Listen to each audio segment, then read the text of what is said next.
I was very disappointed with the Seattle Times' coverage of our rally in Olympia last week, but they may have redeemed themselves because they are now calling on Democrats to give a hearing to those 6 voter initiatives. This segment is brought to you in partnership with our friends over at Future 42. Turn your frustration into action at future42.org. Man, the Seattle Times has been all over the place with these voter initiatives, and I do have to differentiate between the Times newsroom and the Seattle Times Editorial Board, because we are going to talk about them separately, as we should. One does opinion, one is not supposed to do opinion. But, we held this rally with around 200 people in Olympia last Wednesday with a simple ask. Hold hearings for these initiatives, even if you're not going to sign them into law. I mean, we know you're not going to sign them into law. They would repeal some of your key policy victories on the Democratic side, but there's no downside to giving them a hearing, to hearing from voters who are impacted by your policies, like the Climate Commitment Act and how it's impacted gas prices, the police pursuit law and how it has led to deaths in our state, et cetera, et cetera.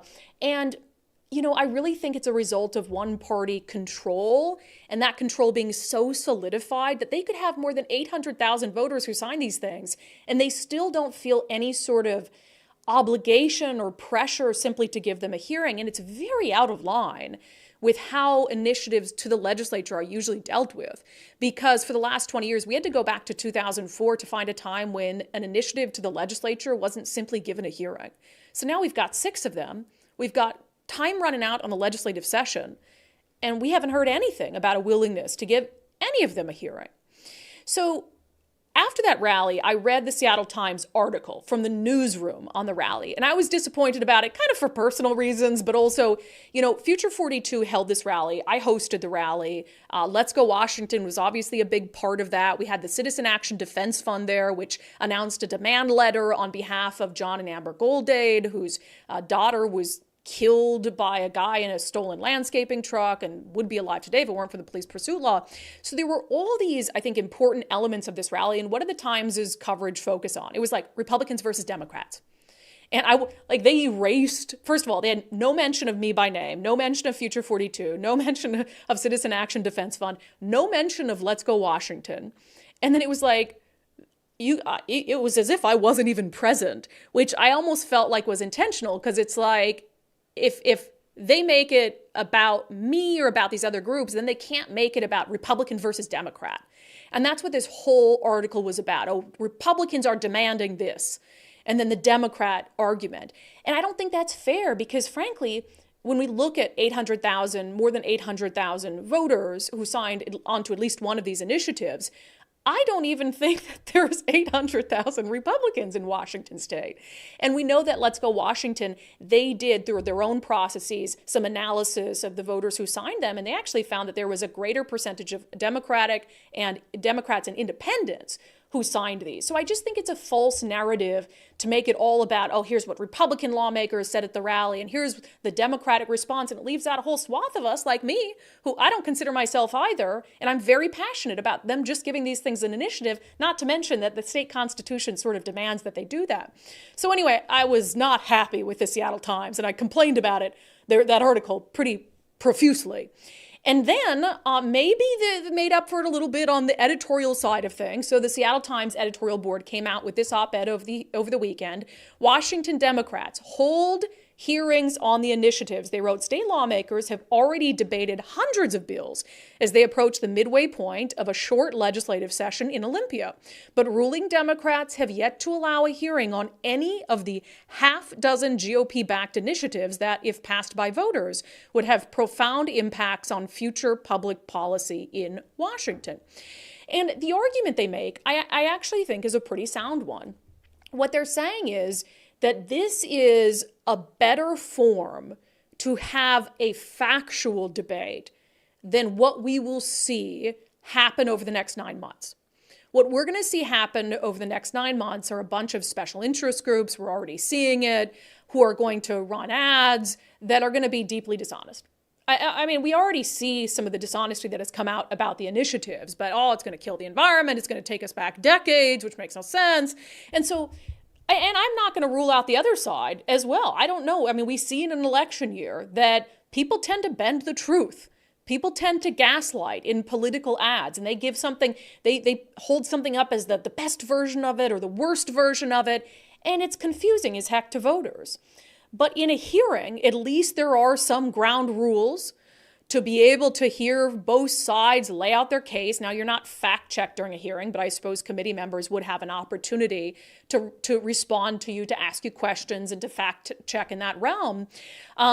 But the Seattle Times ends their op-ed by saying that it would provide a credible conversation, pro and con, that will serve everyone. To instead choose to let the initiatives go to the ballot to be defended by political ads concocted by special interest spinmeisters on all sides will not. Respect voters by giving them a preview of the larger debate to come. And that's always been what this is about. I have never said, like, I want hearings so we can only talk about people who hate it. No, hearings are open to everyone. If you want to sign up and you're against these initiatives or you're for them, great. This is about letting people's voices be heard. I'm not going to sit here and fight for the people's voices to be heard in Olympia, but only the people who agree with me on the initiatives. That's absurd. We're fighting for everyone's rights. We're fighting to respect and maintain this important tool that we have at our disposals to put a check on the legislature as the voters via initiative and referendum.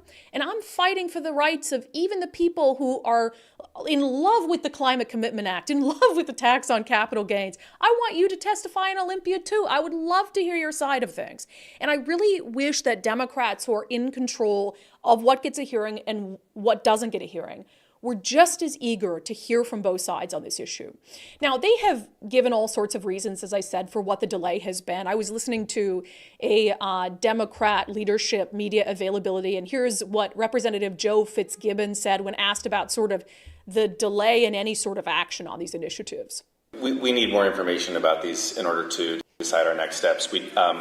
We're still awaiting fiscal notes on most of the initiatives. We're still trying to unpack what we think the legal impact of each of these 6 initiatives would be, unlike a piece of legislation introduced by a member of the House or the Senate, which is drafted by our nonpartisan staff. This was drafted, not by our nonpartisan staff, so there's a little bit more ambiguity over what some of the consequences might be. So, the truth is we've been spending a lot of time talking internally about what do we think these initiatives do? What do we think, what kind of latitude does the legislature have to consider alternatives? What if we were to pursue an alternative, what could that cover? And those are just questions that we're grappling with. I get that, but you don't need to have all those questions answered to do a hearing. You don't. And we know, and you know that you're not going to sign these into law anyway. So you don't need to have a full accounting of every single impact in order to hear from people. And in fact, the hearings can help you learn more about the initiatives. The hearings, you get a chance, like I said, to have people who support them, people who oppose them. You're going to have groups like SEIU and other entities who are going to claim that they're going to be negatively impacted by them. They can come to the hearing and tell you what the impacts would be, what they think the impacts would be. So it kind of baffles me why Democrats don't look at the hearings as a learning opportunity to ask questions, get answers, hear from both sides, and then decide how you want to proceed from there. I don't believe that you don't know what the impact's going to be. These things have been around for, 9 months. They've been out there. They've been circulating. People have been signing them. You knew they were coming to the legislature. So I know the government works slow when it wants to work slow, but I have a hard time, believing that you don't know what you're going to do more than halfway through the legislative session. I think Democrats know exactly what their plan is behind the scenes. And I firmly reject the idea that you don't have enough information to have a simple hearing. You're having hearings on all sorts of other things. They undergo changes in committee, you ask questions, whatever it is. So that's just an excuse, and it's not a very good one.